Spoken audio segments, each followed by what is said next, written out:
Hi, and welcome to this conversation and discussion around mental health. How do we look after our mental health? And so we're going to be chatting and talking a little bit about resilience and how you can look after your mental health.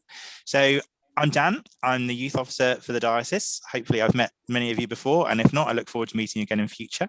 And I am joined by 4 other lovely people, which I would like to invite to introduce themselves now. So I'm going to hand over first to John. Thanks, Dan. Hi everyone, my name's John. I have worked in lots of youth work roles across Sussex, really. Some church-based, some not. And yeah, so here today because I've got a real keen interest in what that looks like for young people exploring mental health in a world that's been changing lots in the last 12 months. So yeah, that's me. Cool. Anton. Yeah, I'm Anton. Hi, I'm from One Church Brighton. I'm the new youth worker there, and it's great to be with you all, although not in person, which it was. Thanks, Anton. Beth? Hi, I'm Beth. I'm the Youth and Children's Minister in Midhurst, and I have a very annoying donkey who's going to keep popping up. Go on. Thank you. And lastly, Kat. Hi, I'm also a newbie, so I've just moved to East Sussex and I'm working as a family and youth worker in Wadhurst. So yeah, a crazy thing as well. Since moving down here, I've signed up to do Tough Mudder at the end of August. So that's I don't know why. I'm quite worked out why. Good luck.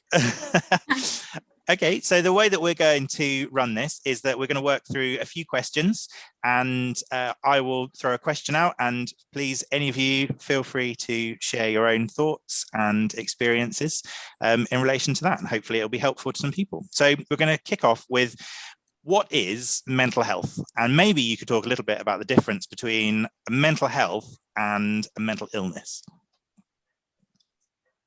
Yeah, it's tempting, isn't it, to when we say, oh, we need to talk about mental health, that like what we're referring to is mental illness or something indicating some kind of crisis. And I don't think when we say physical health that we necessarily think about it in the same way. Like we all have physical health just by virtue of having a body, and I suppose we all have mental health just by virtue of having a mind. So I think, you know, with both of those things, physical and mental health, there are conscious things that we can be doing, good and bad, to help that health thrive. So and I think one of the things that happens when we think about mental health as something automatically bad, that when we think about mental illness, it becomes something which is a lot scarier. And so when we think about like conditions connected to mental ill health, like anorexia or alcoholism, they tend to become a lot more remote. Like we have a photographic image of what those conditions look like, but in reality they're a lot more varied, and we're always on a journey between, you know, mental good health and mental bad health. So yeah, I think we do ourselves a disservice if we think about mental health as just being mental illness, because they're two very distinct things.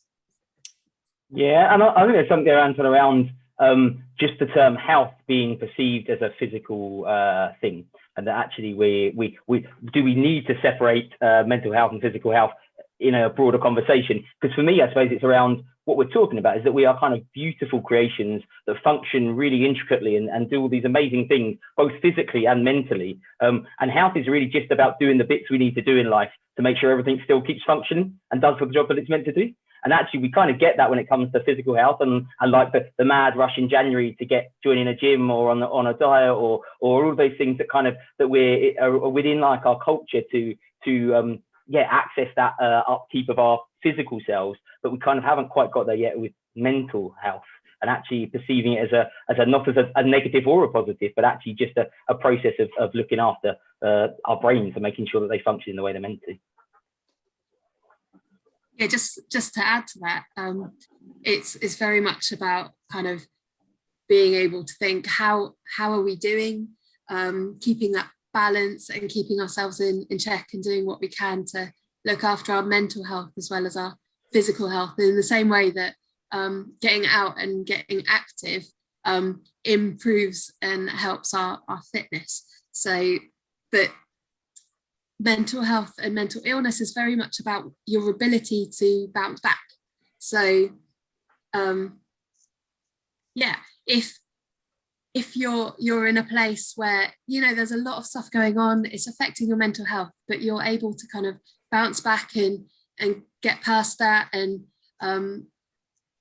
in a week or so you're in a better place, then that's great. But if you're not able to bounce back from that, then that's where it kind of comes into mental illness and where you might need to seek help. So, yeah. I think there's also the habit that we neglect our mental health a lot. We'll focus on fitness and eating vegetables, and that's kind of what the emphasis school puts on as well when you're growing up, especially in primary schools. And we don't always think about what we can do for our mental health, because it can all be connected. And especially on social media, the emphasis is on health and looking a certain way and acting a certain way. And all of that can then contribute to your mental health and your mental illness. So I think sometimes we need to put a bit more emphasis on our mental health as opposed to just our health.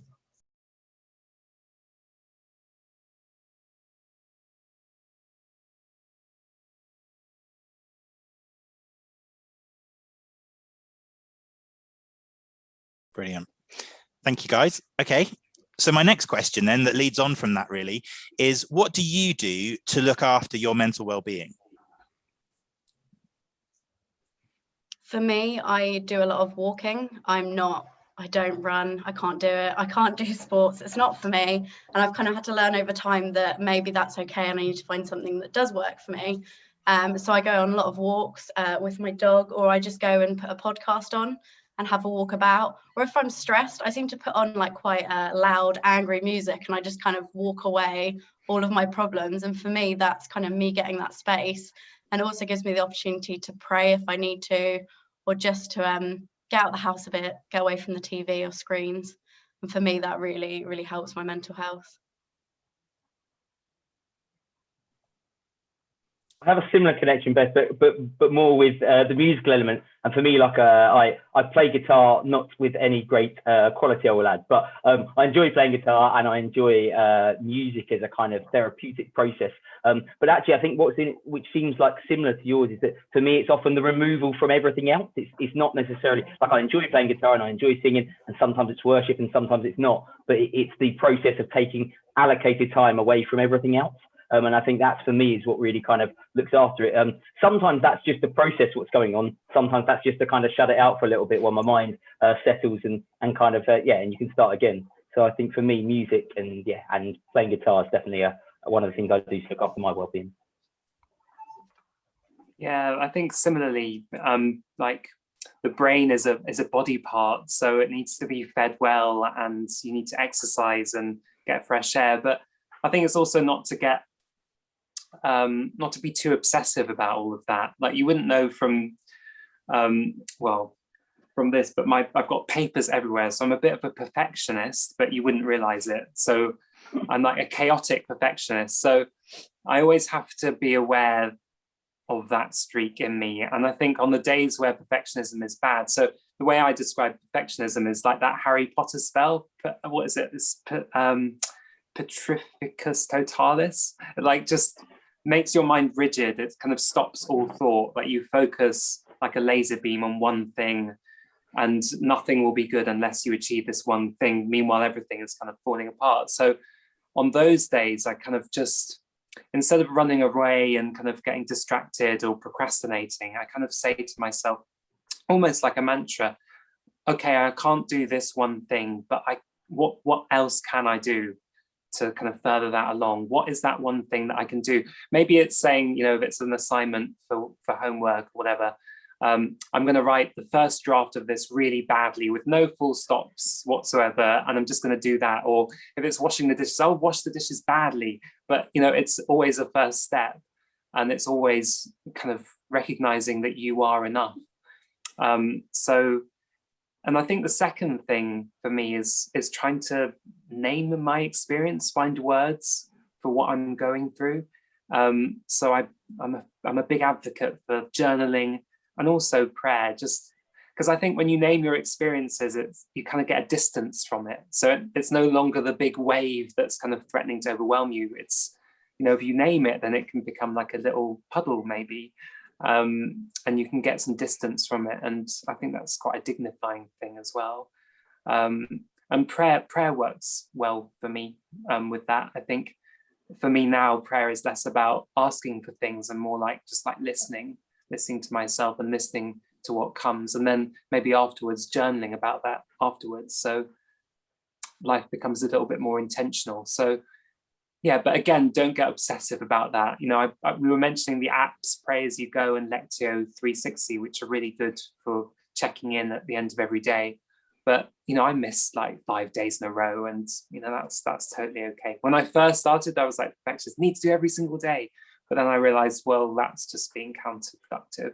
So yeah. I just want to pick up on that, Anton. I had a really good line manager in a previous job role that was really chaotic, if I'm honest, and like quite full on. He used to start every kind of team meeting at the beginning of the day by saying, do you know what? You have got exactly the right amount of time today to fit in everything that God plans for you to do today. And actually everything beyond that, don't stress. And I used to find that a really good mantra, that actually sometimes we can get really labored up in this list of things to do, or this job, or these people to please, but actually that like there's enough time to do what we need to do. Everything beyond that is kind of it becomes a worry about things that can wait till tomorrow. Yeah, and also like just what I'm getting from what you just said is that breaking things down into small steps, you know, and making a list can be really productive. So it's not just this one big huge thing, and just start where you can on that list, you know. Just do it badly if necessary. One thing at a time, one step at a time. I try and do everything all at the same time. So I need to hear this myself, but just going, okay, what I can do this now. Let's do this first, and then I'll move on to something else. And kind of breaking up the day. So when you know you've been on the screens for too long, or kind of ahead trying to plan something, like buried or in meetings, it's just like, get outside, get fresh air. Like I have little earbud things which are great for when I'm in the house and being able to watch YouTube videos or have Spotify on in the background. But sometimes you just need to kind of have that fresh air and be able to hear the birds singing, which in the new place I'm living now, it's like, I've not heard birdsong like it. It's amazing. So and just take in your surroundings and let God speak to you through nature and things around you too. Cool. I think that's an excellent bit of advice, Kat. I did some like low-level CBT a little while ago, which is cognitive behavioural therapy, to support kind of like working out how your brain does things, really. And one of the things there that came about was this concept of that we end up worrying about things that are not actually things yet. You sort of like it's theoretical worry rather than actual worry. And one of the counters to that was actually just to take yourself. And I did this mad thing where I sat like in a Tesco's car park of all places, and they were like, okay, so just focus on the noise of the cars that are passing by and do that for 5 minutes, and kind of just hone in on this one sense, this one feeling. And it doesn't actually have to be anything. I mean, no one wants to listen to cars driving all day particularly, but it was a concept of refocusing where you were into a single kind of thought process. And that was really good. Yeah, it kind of steadies the mind if it's just rooted in one thing. And then I don't know, people say, oh, what's the point of doing that? You're like stopping thought. But I kind of think, well, no, you're starting thought, because you're kind of just steadying the mind to be open to receiving new things, or like reframing the experience somehow, getting perspective. Yeah. I'm taking notes here as well, because like we're pretending to be experts, but it sounds like none of us are, which is refreshing to hear as well.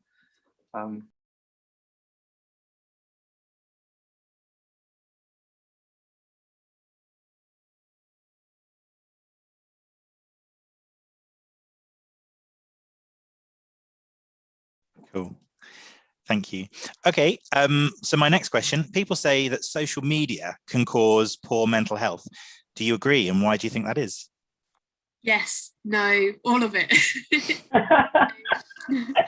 So for me, oh my goodness. So for me, social media is my way of connecting with people that I don't live close to anymore. So my family are further away. friends from uni, kind of, yeah, I've kind of lived in lots of different places. So social media is a great connection point, a great way to see things inspirational and help you learn things. But if you get your head stuck in it, or if you're so it's just constant, it's like I feel like I hear my brain go zzz, and I'm like, does anyone else get that, or is that just me? Okay, that's reassuring. But you just need to still that sometimes and take a step away and live in the real world here too. So I had a friend that we used to meet up with, and it was great. Like, he'd always say hello on Facebook and how are you and blah blah blah blah. Sometimes at crazy times it's like, go to bed. Like, I'm not answering it, go to bed. But then there was one time where he came out and we were at a meal out, so it's pre all the lockdowns, and he was there on his phone saying hello to everyone that he wasn't with at that point, and we're like, talk to us, hello, we're here right in front of you. So it can be really great for connecting, or it can actually disconnect you from what's going on in your surrounding, or just kind of overwhelm you, or you only get half the picture. So people always want to put out their best front. So I'm like, if I put pictures up, I'm going to think about which ones, because I want to put the ones that make me feel good and help my mental health. But then if someone's always seeing something that's like, great, oh, they're having loads of adventures, whereas that might be my only one I've had for the week, the month, it's like, woohoo, I've made it out the house after 10 hours of trying. Then it's kind of, you've got an imbalance, and you're kind of comparing yourself to something that doesn't reflect the whole truth, just part of it, and that's not good. So. Funny, because I feel like adults always say social media is bad. Like, this is what I had growing up, and I don't want to become one of those people. A bit like Kat, I love social media because my family are in Australia, lots of them, and so for me to be able to actually connect with them and see what they're doing is like incredible. But I have had to start making some cuts, especially on Instagram. And I saw someone on Instagram post, like, don't follow people that make you feel like you're not complete. So you'll look at people's Instagram pages, and they'll have these amazing photos where they're really posed, edited, everything going on to it. And then I would compare myself to that. And so for me, I've decided to cut back on who and what pages I'm following, because I found that it was making me feel quite rubbish about myself.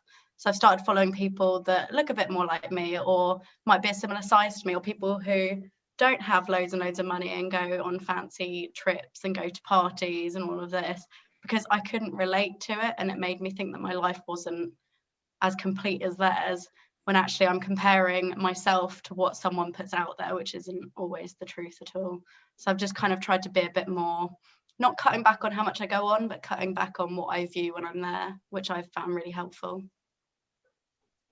For me, it's similar to what Beth and Kat said. I agree and disagree. It's like a grey, complicated beast, and I don't even know we've got the language for it because it's so new, isn't it?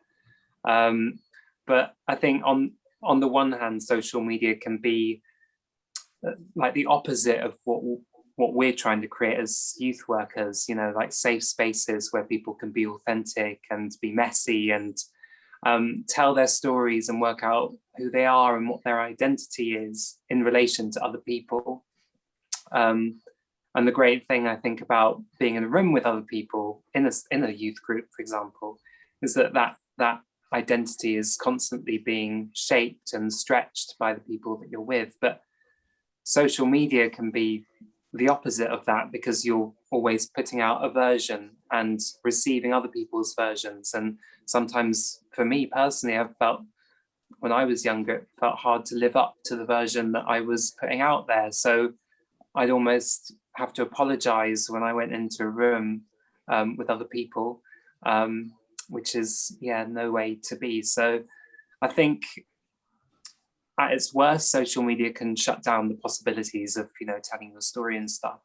And it can define identity and relationships as like validation, as Kat was saying, or as dependent on validation. And I think, but on the other hand, I'm an LGBTQ plus Christian, and I know that for me, finding a community on social media was really important for me to feel strengthened by that and feel like get some worth. So I'm also aware that for some people, finding those tribes online can be very important. So when I walked into my interview for the youth worker job, I had in my mind like all these people that I'd interacted with on social media. I was walking into the room with them. So I think if social media is creating a community for you there, that's, I don't know, just strengthening you somehow, but not defining your relationships with the world and with other people, then it can be a good thing. But yeah, definitely on the wall with this one, definitely. Because, you could also say that, if you're just searching out your tribe on Twitter or on Instagram, you're creating like an echo chamber where you're only listening to other people who are like you. So that's why I think it's important to then go from those platforms into rooms with other people where you can sort of disagree and deepen your understanding of each other and deepen the understanding of your differences too. So yeah, that's a gobbledygook answer to that whole beast of a question. That's great. Thank you. I think it's really interesting because we often frame social media as a thing that's either good or bad, and yet we all acknowledge that there's both bits of both. And I also think we often look like there's an answer for like a one size fits all answer to that question, whereas I think it's much more kind of personalized. It's a bit like chocolate. Like we know chocolate in essence can do some really good stuff. It can make us feel a bit better. If we're feeling a bit down, we might eat some. We also know that actually it has this negative impact, and we kind of, if we eat a lot of it. And we also then personally know, like, okay, I've eaten a Mars bar, that's great. 60 sweets deep into a box of Celebrations. I've probably had a few too many, and maybe that isn't great for me. And then you start to feel a little bit like, is that right? And I think it's a little bit like that. I think there's this sense of knowing our own boundaries on social media. So I recently deliberately came off of social media apps on my phone that I have day to day. And so I have them on like a tablet and I can still access them online, but I've kind of made a conscious decision because I found myself kind of 25 minutes deep looking at Steve's sister's cousin's wedding pictures of her dog in a tutu. And I was a bit like, why am I here? Like what? And the thing that I realized is that often you can spend time on social media in things that aren't meaningful connections. And I think that's probably the kind of the key thing in all of what we talked about, whether that's face-to-face and in a room, or whether that's with those communities that we really find kindred spirits with online, is that we're making meaningful connections. And actually, if your social media platform is 1,000 people and you don't have a meaningful connection with a single one of them, and then you're looking at people and feeling a little bit like I'm not adequate, I'm not okay, or I'm not as good as they are, then that's probably going to leave you in a pretty bad place. But actually, if you're seeing likeness in the people around you and you're finding confidence and growth in that, that's a good thing. And I think it's just working out then for each individual what that looks like. And for some people, that might mean that they're on it 24/7 and that's really where they're comfortable. But for some, it might mean, and I found for me, I definitely was better away from it with the option to kind of dip in. I mean, I am of an age, revealing things here, where you didn't have Facebook on an app. So Facebook was just a website you logged into and logged out of. And actually, I enjoyed it an awful lot more 10 years ago when it was this thing that I kind of dipped into. And I think, that's important, how we kind of work out where our own boundaries are on social media. And what it is. And if I'm honest, if I could make like one social media rule across everything, it would be that we could have a platform where everything was honest. I think that concept of filters that we talked about and people presenting their best version. And I hear that term a lot, living my best life. And I'm like, but what does that say of other people's lives? And what does that say of the days where it doesn't look like that? And I think it would be nice to kind of, if you had a social media platform where there could be no filter, like you could just see people if we could work towards a kind of culture of just being ourselves online, that might remove some of that stuff. Cool. Thanks, everyone.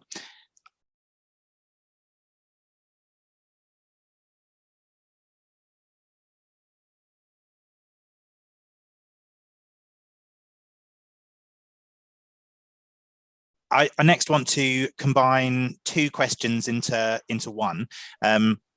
So one of the questions was, what can I do if I'm worried about my own mental health? And then the other one was, if I have a friend that I think is struggling with their mental health, what can I do to help or to support them? I'm really interested to hear your thoughts, your input on this one.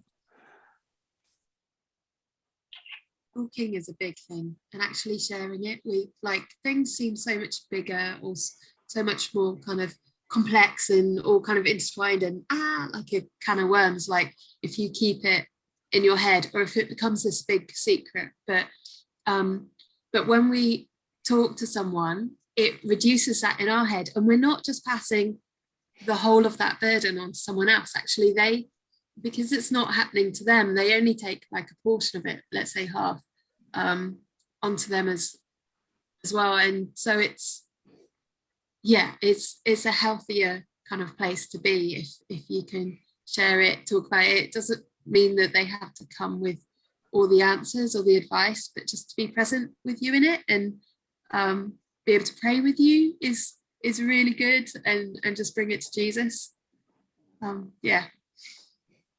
I think sometimes you can feel when you're struggling with your mental health, like no one will understand what's going through your head. Like no one could possibly grasp what's happening, because it makes you feel on your own.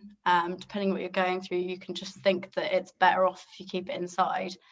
But in my experience, when you talk to someone, it's quite common for them to say that they felt that way as well. And then it opens it up for some help for you, and so that it's not just all on you. Someone is there to support you and help you. So I think it's really important to remember that you're not strange, you're not unusual, you're not on your own. People have felt the way you feel, and it's okay to tell people. I think the first thing is to notice where you're at mentally and say hello to it, almost greet it like a powerful stranger, and I think from there work out what kind of help you need. And sometimes help will need, cuddling a dog. I'm looking at Beth, who has a dog in the room, very jealous. Sometimes that will be finding a friend to talk to. Sometimes it's finding a friend who will help you find the help that you need. I think sometimes words like professional help can seem really scary, but actually there are human faces behind those words. And even if you just Facebook message a charity or ring a helpline or something, that will be a massive step of bravery, and no one's going to turn away from you. Like, it will be a good step to take. But I think for me, if a friend struggles with mental health, I think it's always tempting to try and fix things, to listen to someone but not actually listen to them. Always in the back of your head think, have I been through this? If I've not been through this, can I fix this? If I can't fix this, can I find someone else that will fix this for them? And I think we talk about in our youth group a lot about like generous listening, which is just listening for what's true for that other person, and not necessarily intervening, but just asking questions and just sitting with them and listening to their response. And sometimes that can feel quite a responsibility as a friend to hear all this, as I think what you mentioned about feeling like it's going to be a burden on me to listen to all of this. But an image that I use is, if someone's coming to me with, and I don't always do this right, but if someone's coming to me with some big problem that I feel like I might be overwhelmed by it, I imagine my heart, and almost like God's behind my heart there as a kind of holding it, so that everything that I'm listening to is kind of coming through my heart and also to God behind. And then any advice, I will try and listen deeply so that any response will be coming from God through my heart. And I think that image has helped me, so it doesn't feel like it's all my responsibility. So yeah, it's hard not to be a fixer though, isn't it? You just desperately want to help someone and and come up with strategies, but sometimes it's just your presence that's all that's needed.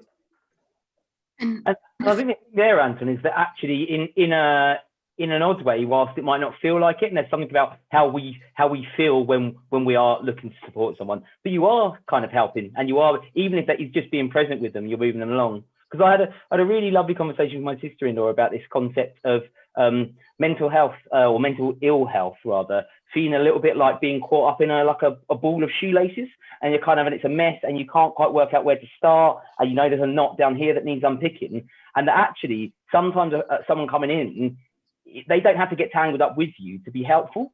They can go, oh, it looks like there's a knot down there you need to unpick, or sometimes they can just pull a bit of string out for you and go, I found the end, or sometimes they can just sit with you so you're not lonely. And I think it's that kind of sense of working out where you, as a friend, where you need to be, and that comes through communication, and that's the hard bit, if I'm honest. That's being able to say, look, I don't want you to fix this today, I just want you to hear it, and then as that person receiving that, going, okay, I know there's an answer to this, but I'm just going to listen and be here. And that's really hard. That's hard when it's people you love, to not kind of jump in 2-footed and pull out the life ring and try and save it. But I think it's, yeah, recognizing in that kind of tangled like knot where you can be helpful to that person at that time.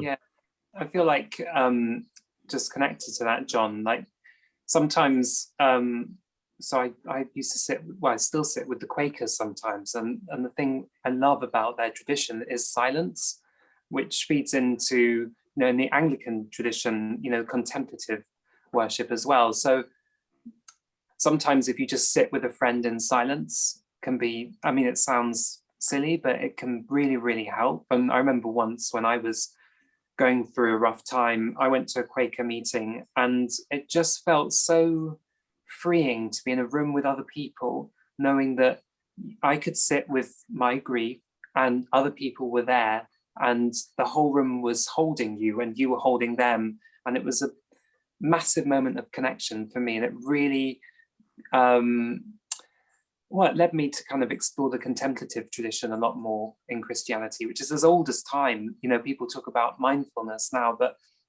you know, our version of that is contemplative worship. Lectio Divina, examine, all words that you could look up. So yeah, sitting in silence with someone else could be an act of worship, really, you know. And it can, I think, John, we were talking before, you said something about contemplative worship, where it helps because it makes you feel smaller somehow in the world, and sort of you're more open to like the mystery of things, and you're not sort of defined by the struggle that you're going through. Yeah, I think absolutely. I think in life, like the day-to-day kind of run-of-the-mill stuff can feel really overwhelming because we're kind of caught within it. And actually, like if you're within a glass box, everything looks big outside of you. But actually, sometimes like contemplative tradition allows you to kind of just to let go of that a little bit and acknowledge like your, as mad it sounds, but like the power of your insignificance. That actually that there is an almighty God that is so much bigger than this, and we are part of this thing that is so much bigger. And that actually within that, though, we find this kind of meaningfulness that actually, if we are that insignificant and we're still welcomed into this kind of personal relationship with God and to become Christians and followers of Christ, that actually that we're also pretty important. And so it's a sort of double-edged thing where we, in that contemplation, we can see the mystery of this world that's around us and how big and awesome it is, but also recognize that we are important and to some extent more important than lots of those little things that are worrying us day to day, that we are loved and much more important than that. And mysterious too. Yeah. Elves are mysterious. Yeah, I love that.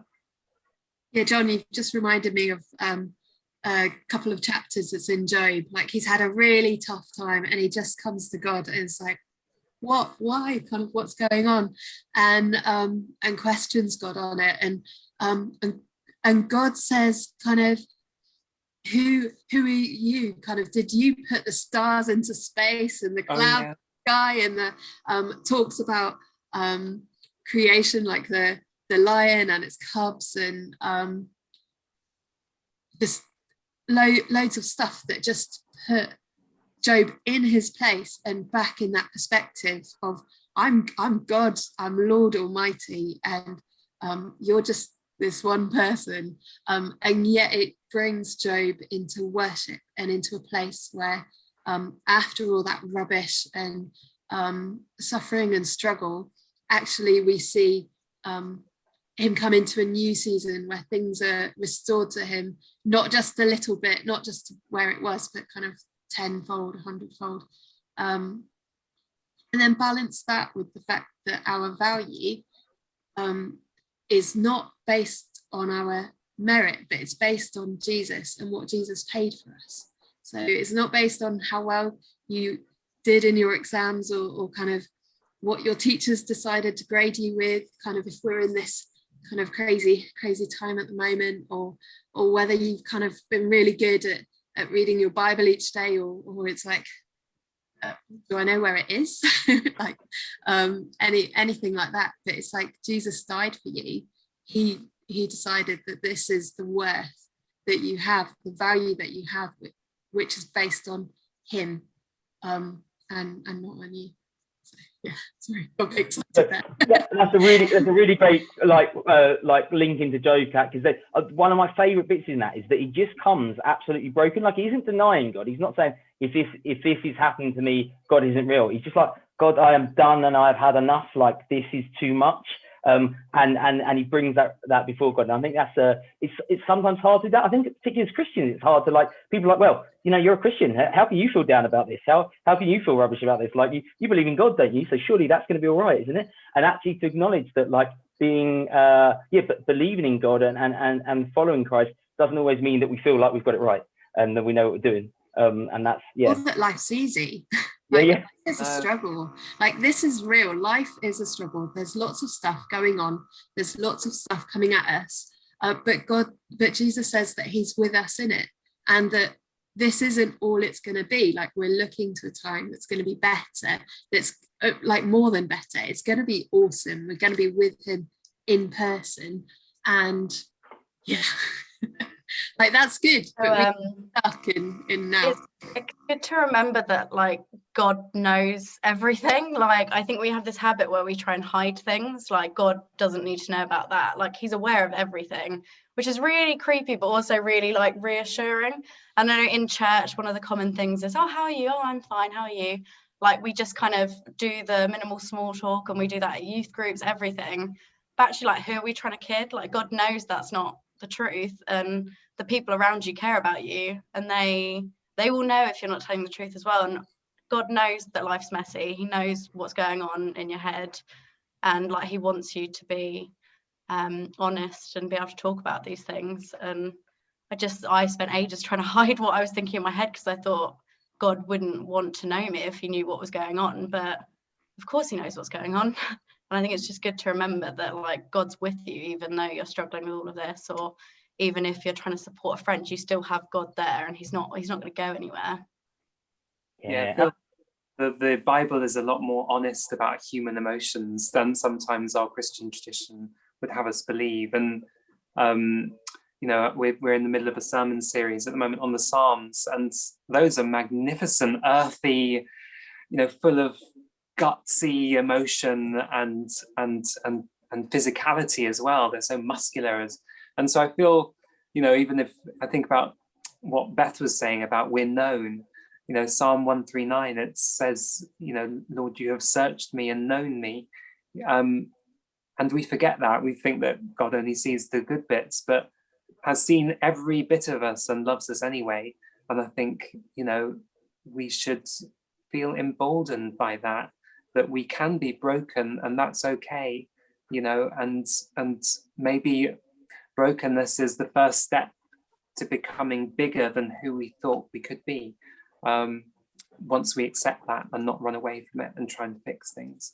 So yeah, wow. And I also think, Beth, is that kind of culture of it's very kind of British, let's be honest. It's within the culture around that sense of, oh, how are you? Oh, I'm absolutely fine. How are you? Oh, you're fine too. Wonderful. We're all fine together. And actually, but we kind of know it's not, and that's the odd thing. It's just kind of like cultural custom that we do. And actually, yeah, behind that is a God who knows fully that God's not looking at our Instagram. He knows what's going on behind it. But also, like, people around us kind of do too. Like, we pick up on things when, you know, someone says they're fine and they're not, and it's about maybe creating those spaces as friends and as kind of people who might be struggling with their own mental health, to create space where we can just not be okay. And there's a long way to come in that, like, because let's be honest, we still encounter people who kind of like say they're willing but are actually feeling like you're a little bit of a burden, and that's you're gonna encounter that, but actually to kind of grow a culture, it could be very much on the model given by God, where we understand that we already know each other, and we understand that it's okay to just be who we are, where we are at that time. I like that, John, and I think there's an element of before we can expect people to open up, then we need to create a space where it's okay to be vulnerable. And I guess that's a real challenge for us as you know, youth leaders, anyone working with kind of young people. And I guess in being able to support other people with their own kind of mental health is actually how we're creating a space where others can be vulnerable with us and they can feel safe. Not saying that I've got the answers about how we do that, but I think we just need to be very aware that sometimes responding with more than "yeah, I'm fine, thanks" is not necessarily like they're covering anything up, but just perhaps needing the space sometimes and the time to be able to expand and to be a bit more vulnerable. Mm-hmm. Yeah, and I think there's some stuff around how do we role model that when we are feeling in the right space to say more, and how do we make that behavior seen in the kind of worlds that we exist in, because it isn't easy. Like, it really isn't easy to kind of put your kind of heartstrings on the line and talk about these things that are really hard and painful, and it's not easy to do that. I think that, both of those things, being willing to listen to it, but also being willing to hold off until the space is right, is really important. Yeah, and being able to say when you're struggling, and being able to say when you're kind of, you might say that you're fine, but actually you're hanging in there. So you're doing well, but there's a lot going on. So, and just being able to find the different words that can describe not just where you're at, but kind of what direction you're kind of looking at as well. So a lot of time saying, I'm hanging in there. Yeah. Hanging in there. I'm doing okay. I'm hanging in there. So.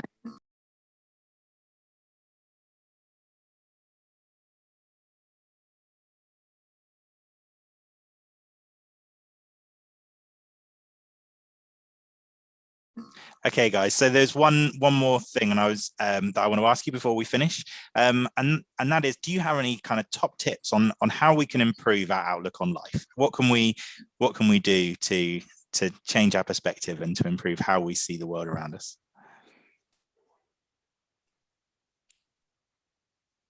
The first thing that comes to mind is, for me, often it's, it's just looking up at the stars and just realizing, as John was saying, just how small everything is, but also how large everything feels to us. And I don't want to deny either of those things, because, we live in the universe, but we also have a universe inside of us. And so getting in touch with just how extraordinary life is, and people talk about miracles and miracle experiences, but I kind of think a miracle experience would be lost on me, because I think every day is a miracle. Like, life's a miracle. None of us asked to be here, and yet we're here anyway. We're here talking, sitting in buildings, and reading poetry and doing what we do. And I think that's extraordinary, that any of us are here, let alone being able to think about it. And I think, as Christians, we're compelled to catch sight of, the tiny sparks of creation in every single moment. And so I think one of my favorite novelists, Marilyn Robinson, she says, we have to dare to, wherever we turn our eyes, the world can shine, if only we dared ourselves to see it like that. So, I mean, I'm not suggesting that we should punish ourselves and say, oh, we need to see everything's extraordinary, but just to catch hold of those moments and the ordinary moments of every day, that life is extraordinary. Someone said once that the brain is the most complex object in the whole universe. And I think, oh, wow, well, we have one. So how extraordinary is that? And that should, even just to pause and think about that, should open up possibilities about what it means to be alive. And yeah, that can foster some gratitude. I think also thinking about who you surround yourself with. When I was at school, I had a lot of friends that I would call them one-up friends. So they'd always try and be one better. You'd be like, oh, I went to bed at 10 o'clock last night, and they'll be like, oh, I went to bed at 11. Like, there's someone always trying to be better than you. And for me, that made me then think that everything was a race, that life was a challenge, and I had to beat other people. And so over the last few years, I've tried to surround myself with people who will support me and who will love me, and not try and challenge everything I do, in the sense that they're not trying to beat me all the time. And for me, that's made me have a more positive outlook on life, because not everything is a competition, and some people just want to be in your life to support you and encourage you and lift you up. And I think especially at school, it can be really difficult. So it's just trying to find that friendship group that you can rely on and trust fully with everything in your life, not just a competition. I think there's something about the way that we measure happiness, for want of a better word, but the concept that often when we look at ourselves, what we're doing is we're comparing to the things around us. So, you know, the way that I dress, the way that I look, the work that I've done, the kind of how well I did in my exam, is all like in comparison to others, rather than in comparison to where we set our own goals, and also where God calls us to be. And I think actually, if we can frame our lives in that way, because if you have a 4-bedroom house in a row of smaller 3-bedroom houses, you're going to feel like your house is the biggest house on the street. But then if you move that 4-bedroom house to a row of 5-bedroom houses, you're going to feel like your house is the smallest on the street. But actually, your house hasn't changed. Your house is still the beautiful place that you designed it and wanted it to be. And so I think it's that, like, where do I want to be? What are the goals I set for myself? And I've got a friend who often talks about his faith as performing for an audience of one. And he talks about this concept that actually, like, we can measure ourselves by the kind of world around us. And sometimes that's good. Sometimes it's good to go to our friends and go, actually, what do you think about this? But actually, inherently, like, we've got a fairly clear calling in Christ about a kind of a set of standards that we should be holding ourselves to, and kind of live a little bit, performing for an audience of one, if you can, or possibly two if you could, yourself and God, that you should be measuring by your own standards, not by the world that's around you. I think top tips from me is firstly kind of keeping things in balance and check.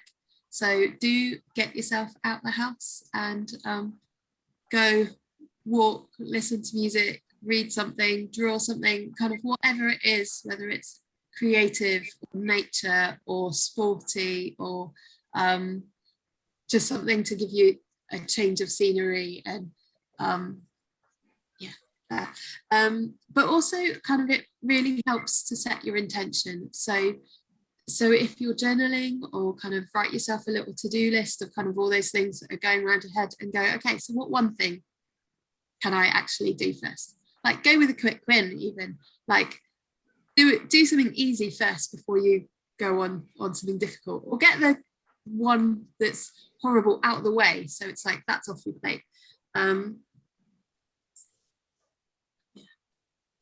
I wrote something down, and I can't work out where I wrote it. So who knows what that is? That's all right, don't worry. I was just going to follow up on that, Kat, as a practical thing, because I suppose what I talked about was quite theoretical, is that one of the things I've learned to do is, if I'm feeling really overwhelmed, I just make a list of everything that I feel overwhelmed by, whether that's, you know, what I'm going to eat for dinner tonight, the fact I'm seeing this person tomorrow, the fact I've got this exam, and I write it down, and then I go through them and work out which ones are theoretical worries, so things that I can't, even if it is a real thing, I can't do anything about at this moment in time because it hasn't happened yet, or it's 3 weeks down the line. And then what are the things that are actual worries, that are things I can do something about right now? And that ties into what you were saying. And then once you've got your actual worries, then that's not to dismiss the other things, but the other things you can't control at the moment, you can't do anything with, but the actual ones you can. And then, start with one small one and go, okay, I can ring that person that I was a bit worried about ringing and I can see how that goes, and one step at a time. Awesome. Cool. Guys, thank you ever so much for sharing your thoughts and ideas today. It's been, real privilege to be able to talk to you. And I think we probably need to start a regular podcast, don't we?